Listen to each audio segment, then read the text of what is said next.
ఒక్కరికి నమస్కారం. గత ఒక 5-6 రోజుల క్రితం సోషల్ మీడియా వేదికగా అలాగే ఒక వార్తా పత్రికలో కూడా మా పైన తప్పుడు ఆరోపణలు చేస్తూ ప్రచారం చేస్తూ ఉన్నారు. వీటిని పూర్తిగా మీకు ఖండిస్తూ ఉన్నాం. వాస్తవంగా సిరిసిల్లాలోని శాంతినగర్లో గల సర్వే నంబర్ 67లో మా తండ్రి గారికి మరియు మా తాతగారికి సంబంధించి 2 ఎకరాల స్థలము మొత్తం 12 మంది కలిసి 12 ఎకరాలు కొనుగోలు చేయడం జరిగింది. వాటితో పాటు మిగతా 10 మంది అంటే మాకు సంబంధించినటువంటి స్థలము 2 ఎకరాలు ఉండగా ఈ 2 ఎకరాలలో మా తాతగారికి సంబంధించినటువంటి స్థలాన్ని అమ్మడం జరిగింది. అలాగే మా తండ్రి గారికి సంబంధించినటువంటి స్థలాన్ని ఏ ఒక్క ఇంచు జాగా కూడా ఇతరులకు ఎవరికి అమ్మలేదు. దీని విషయమై మాకు వెల్లండి నారాయణ అటువంటి వ్యక్తి 2006 సంవత్సరంలో మా తండ్రి గారు చనిపోయిన తర్వాత మాకు సంబంధించినటువంటి స్థలాన్ని ఒక 8 ప్లాట్లను కబ్జా చేసి దొంగ దస్తావేజులు సృష్టించి తను వేరే వాళ్ళకు అమ్మడం జరిగింది. ఆ 8 మంది వాళ్ళు మాకు ఈ విషయం మా దృష్టికి రాగానే మేము వీటన్నింటినీ కూడా సర్వే చేయించి ఈ సర్వే నెంబర్ మొత్తాన్ని సర్వే చేయించి గవర్నమెంట్ సర్వే అధికారి ద్వారా హద్దులు పెట్టించడం జరిగింది.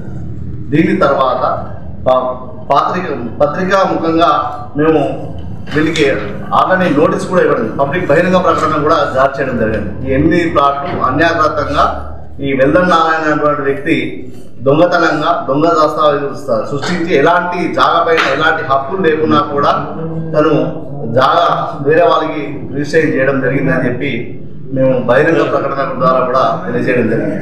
తర్వాత ఇటు విషయమై మేము గౌరవ కోర్టు వారిని మేము ఆశ్రయించగా 2022లో ఓఎస్ నంబర్ 35 ద్వారా మేము గౌరవ కోర్టు వారిని మేమే ఆశ్రయించడం జరిగింది.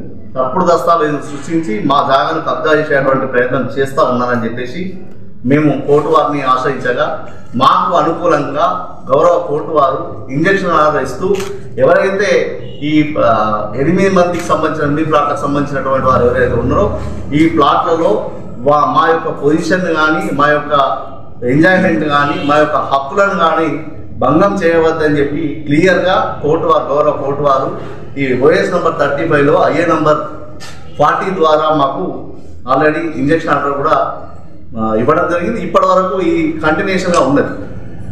దీనిపైన కావాలని కొంతమంది మా పైన బురద చెల్లేటువంటి ప్రయత్నం చేస్తూ తప్పుడు ప్రయత్నాలు చేస్తూ మమ్మల్ని బదనాం చేసేటువంటి కార్యక్రమాన్ని చేపడతా ఉన్నారు. వారందరికీ కూడా నేను ఒకటే హెచ్చరిస్తా ఉన్నా, గౌరవ కోర్టు వారి పరిధిలో ఉన్నటువంటి అంశాన్ని దాచిపెట్టి అనవసరమైనటువంటి బదనాం చేసేటువంటి కార్యక్రమం చేస్తే మేము దీనిపైన లీగల్గా చట్టపరంగా మీపైన చర్యలు తీసుకుంటా ఉంటాం.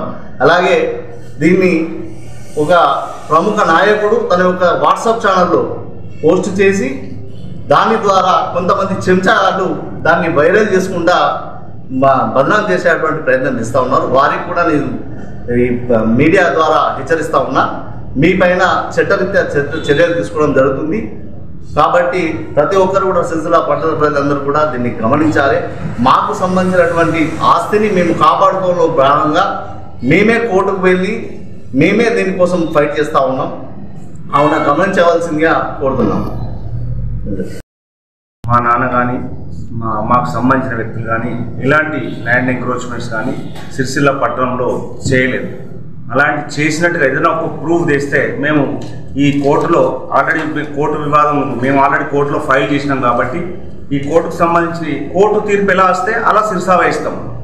కానీ మమ్మల్ని వ్యక్తిగతంగా మా యొక్క ఇమేజ్ని దెబ్బతీస్తూ మా వ్యక్తిగత ఇమేజ్ని దెబ్బతీసినట్టయితే మేము తప్పకుండా వారిపైన చర్యలు తీసుకోవడం జరుగుతుందని చెప్పి ఈ సందర్భంగా మనం చేస్తాం.